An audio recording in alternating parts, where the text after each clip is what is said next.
The rainy season in Nigeria is a paradox. For the average person, it's a season of high food price, muddy roads, and complaining. But for the strategic investor, it's the most predictable gold mine of the year. While most people are worried about the price of baskets of tomatoes or a gallon of palm oil rising, a small group of people are quietly banking harvest profit from their living income. This is the wealth Wey Sabi secret. You've been told that to make money in every business in Nigeria, you need to buy land, clear bushes, and pray for rain. I'm here to tell you it is a very big lie. Today, I'm breaking down 10 passive income agribusiness ideas that allows you profit from this rainy season without ever getting mud on your boot.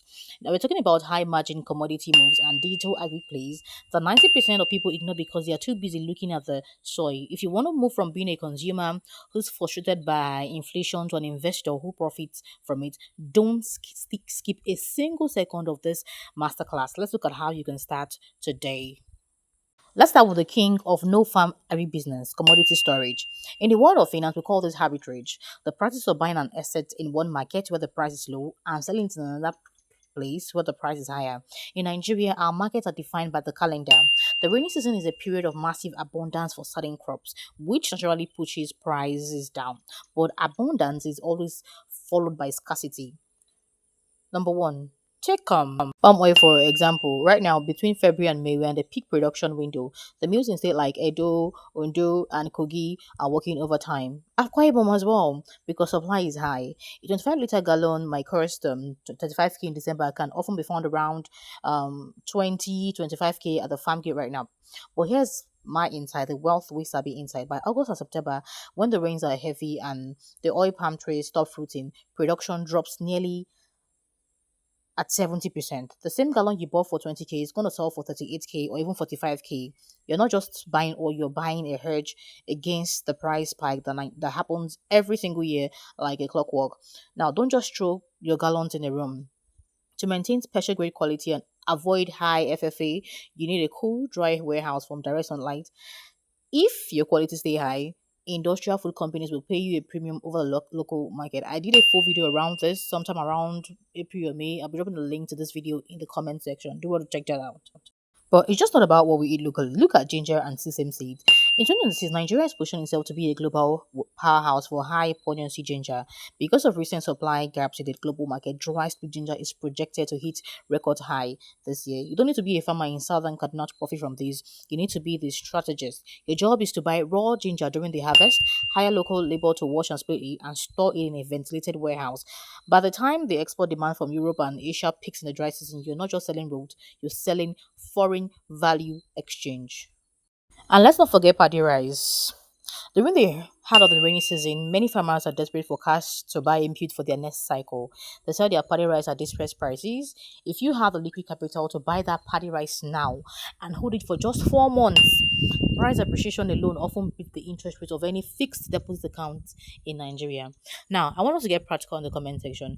Have you noticed the price of palm oil or a bag of rice in your local market this week? Drop the price, the item, and your location in the comments below. Let's build a real-time wealth Wey Sabi program map, price map, so everyone watching this can see where the best entry points are today. For me, Pamo is selling for about 27K in Akwa Ibom currently. I stay in the village, and that's what it's sold for. Now, what if you don't want to deal with the logistics of warehouses or the heavy lifting of physical bags of ginger? This is where the digital strategist wins. In the past, agribusiness was restricted to those with land and labor. Today, your smartphone is your farm gate.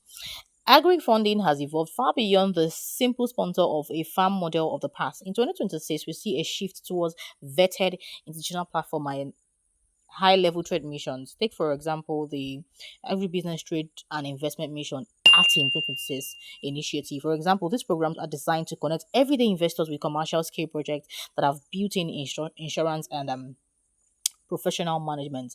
The beauty of this model is clear. You provide a capital and professional agribusiness integrators provide the expertise. You're not worrying about the rain or the pest. You're focusing on the ROI after the harvest cycle. It's a partnership where your money works as hard as a tractor, but without the maintenance cost. But for those of you who want even more liquidity, meaning that you want to be able to buy today and sell tomorrow, have you looked at the Lagos Commodities and Future Exchange (LCFE)? This is a game changer. Through the LCFE and accredited dealing member firms, you can literally trade the value of cocoa, paddy rice, and maize just like you trade stocks on the NGX. You're not just buying a bag of rice to keep under the bed, you're buying an electronic warehouse receipt. There's EWR. This receipt is a legal document that proves you own a specific quantity and a quality of commodity stored in a certified warehouse. When the price of maize goes up due to rainy season demand, you can sell your position on the um, exchange in minutes. If individual commodities feel too risky, look at agro commodity ETFs or agricultural equities. Funds like the Stanbic IBTC ETF 30 or investing directly in giant like Okomo Oil or Presco allows you to profit from the entire agricultural sector's growth. When the rainy season is good and the harvest is bountiful, these companies thrive and so does your portfolio. This is agribusiness for the laptop generation. You're investing in the food security of Nigeria while sitting in a cafe in Lagos, Abuja, or London. You're providing the liquidity that our farmers need to scale while you build a diversified portfolio that's immune to the mods on the road. Think about it. While others are spending their data on social media trends, you could be using it to track the price of cocoa on global exchange. Which one sounds more like wealth we sabi to you?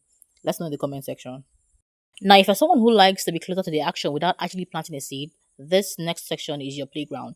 We're moving into the service layer. In every good rush, the people who make the most consistent money weren't the ones digging for gold. They were the ones selling the shovels. In the rainy season, the shovels are logistics and farming input. One of the biggest challenges in agribusiness in Nigeria is the post-harvest loss crisis. During the rainy season, rural roads become nearly impassable. Farmers have the harvest tomatoes, peppers, tubers, but they are trapped. They watch their produce rot because a standard truck cannot reach your farm gate. This is where you come in as a logistic strategist. You don't need fleet of trucks. You can partner with the local transporters who own four-wheel drive vehicles or tractors with trailers. By positioning yourself as a link between the trapped farm in the village and the hungry market in the city, you can charge a premium for your services.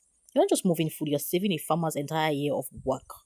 Why everyone is focused on the harvest? Remember that the rainy season is also the peak of planting season. Farmers across the country are desperately looking for three things: high yield seeds, fertilizers, and crop protection chemicals. You don't need to be a scientist or a manufacturer. You just need to be a licensed distributor.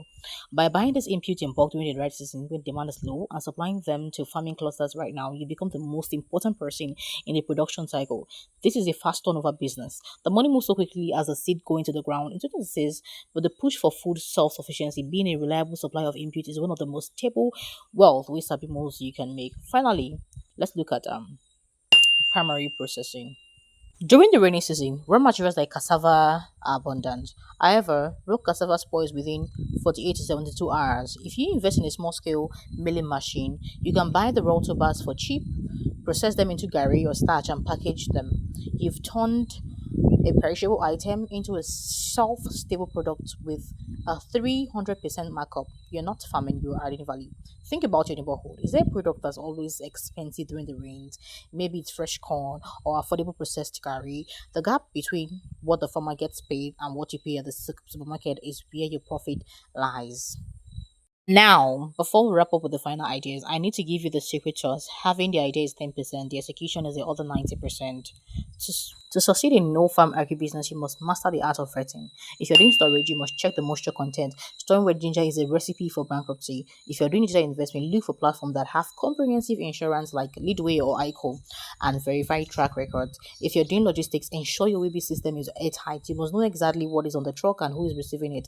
Agribusiness is not a gamble, it's a calculation. It's a season of high inflation. Food is the only currency that never loses its value. When you hold a physical commodity or a stake in a value chain, you are protecting your wealth while helping to feed the nation. So it's May 3rd, the rain is falling, and the opportunity is wide open. What is your first move? Choose one idea from the 10 we've discussed today. Start your local research, visit your nearest agri-co-op or market, and ask questions. Lastly, use the wealth Wey Sabi community. Share your progress in the comments below. If this 9 minute dive has changed the way you look at the rainy season, do three things for me. Like this video so YouTube can share to more people. Subscribe to join our community or strategic earner and share this to one person who needs to start cashing out this season. I'm Gina Tokori, and I believe that wealth is not just about what is in your bank account. It's about the systems you build. Let's grow together. I'll see you in the next video. Bye.